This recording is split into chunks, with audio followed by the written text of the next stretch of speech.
Welcome to the Under Construction Podcast with me, Martin Williams. Here we talk about how to build or rebuild your life one step at a time. And thank you for tuning into the Under Construction Podcast. My name is Martin Williams. Don't forget to subscribe to the podcast. You may do so on Apple Podcasts, Spotify, YouTube, and SoundCloud. All the links to the podcast can be found at guidedexpressions.com/podcast with an S. So today's podcast is entitled Aim Higher. Now, what do I mean by that? So I started reading an author that I have come across before, and he talked a lot about the mind. And so when I was really doing a deep dive on the study of the mind, that was one of the authors that came up. His name is Christian D-A-A Larson, Larson. Okay. And he was, a prominent author in the early 20th century, wrote a ton of books. I have not read them all. I've really only studied 3 of his books. And one of the books is How the Mind Works. And I really encourage you to read it. It's in the public domain. So if you just do a quick Google search, you should be able to find it and read it immediately. The reason that I brought him up and, talking about what I wanted to talk about today, he talks about idealism, right? And basically having a superior ideal. And what he means by that is, thinking the best of everything, right? Thinking the best thoughts of, whatever part of life you're in, whether it's, your job or your business or your family, and thinking the best of everyone, and thinking the best of every situation. It doesn't mean that you ignore necessarily things that are not as you would like them to be, or, things that are challenging. But what it does mean is your mind is affixed on the ideal. And so, when I started looking at that, I said, oh, okay, well, that's an interesting way to go about life, because, I'm a realist, right? And, I kind of look at life as how it is. And I think that there's value in that, but I also think you have to balance it out sometimes. I think you have to balance out realism with idealism. And I think that if you're too realistic, I think you need to be more idealistic, meaning, if you're, let's say that, you want to accomplish something this year, and right now it's not looking like that's going to happen. I think that's what idealism can help. I think you can have the ideal in mind and it pulls you higher, right? I'm kind of jumping ahead of myself here, but I want you to understand the importance of why I think everyone should have some measure of idealism.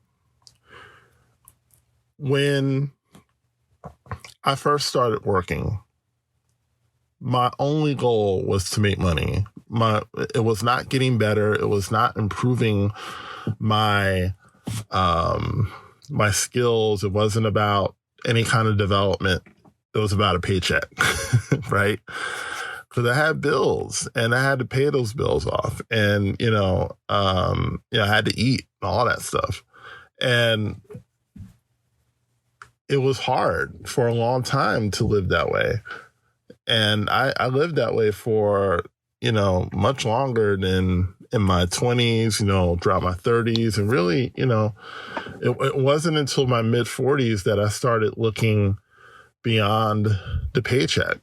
Now I did improve my skills along the way. I did develop myself along the way, but it was still about a paycheck for me. And in reading this book and really studying it, I began to look at having a higher ideal. Because what Larson writes about is you work up to or down to whatever your ideals are. So if your ideal is all about a paycheck, and that's fine. I mean, if that's how you want to live, that's fine. I don't think it's, necessarily good or bad. It's just how a person lives. But if you want to live from the ideal of making money, and that's it, you can make money. But I think it also, what Larson talks about is that just making money is a lower ideal, right? Because,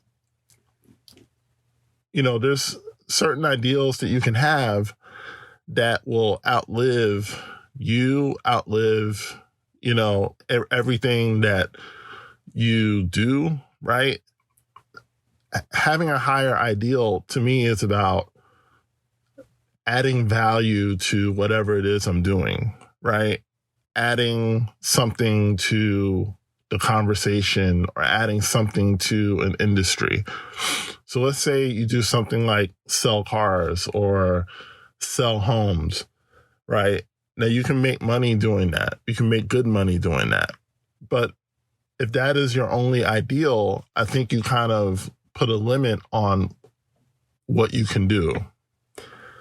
When you watch some of these shows where they sell the homes and, you have some people, they go all out to sell these homes. These are like $1 million homes.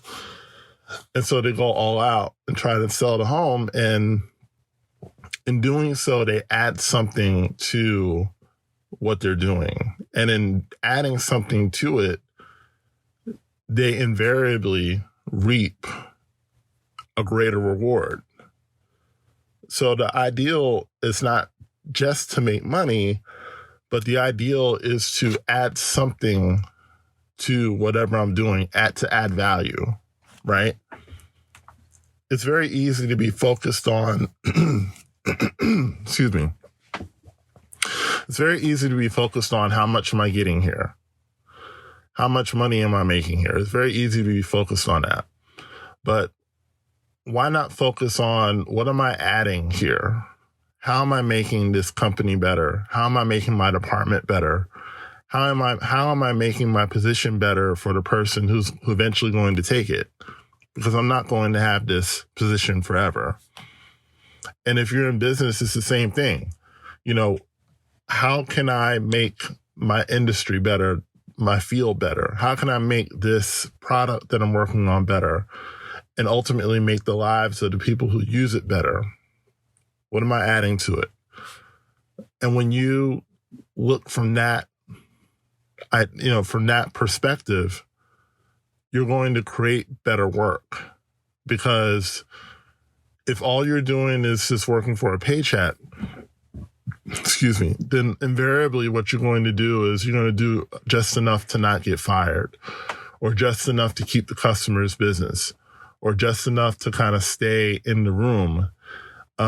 Whereas if you have the ideal of making something better, of elevating an industry or elevating a field or whatever it is, you become someone who works from a higher place, and you're able to have access to intelligence and have access to talent that the average person doesn't, if that makes sense. I think when you work from a higher ideal, you're able to access ideas that the average person can't.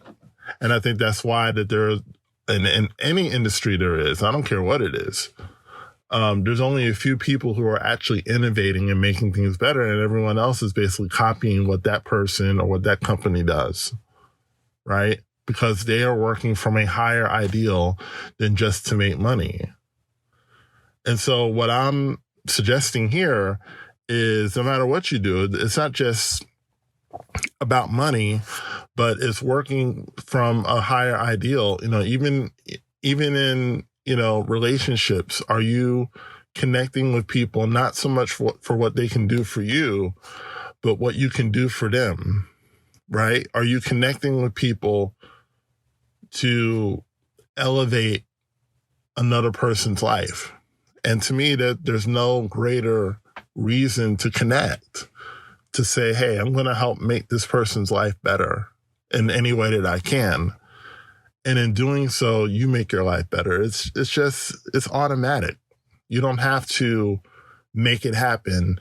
It happens because that's the law.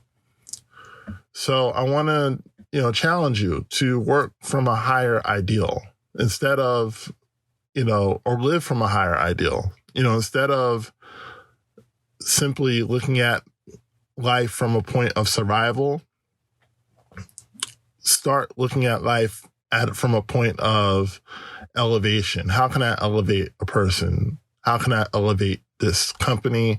How can I elevate my community? How can I elevate, those around me? And in doing so, you're going to elevate yourself. You have to. I mean, it's just not something you can avoid. So thank you so much for tuning in to the Under Construction podcast. Don't forget to like, comment, subscribe, and share, and I'll talk to you soon. Don't forget to subscribe to the Under Construction podcast on Spotify, YouTube, Apple Podcasts, and SoundCloud. For more information on Guided Expressions courses and products, go to guidedexpressions.com/products.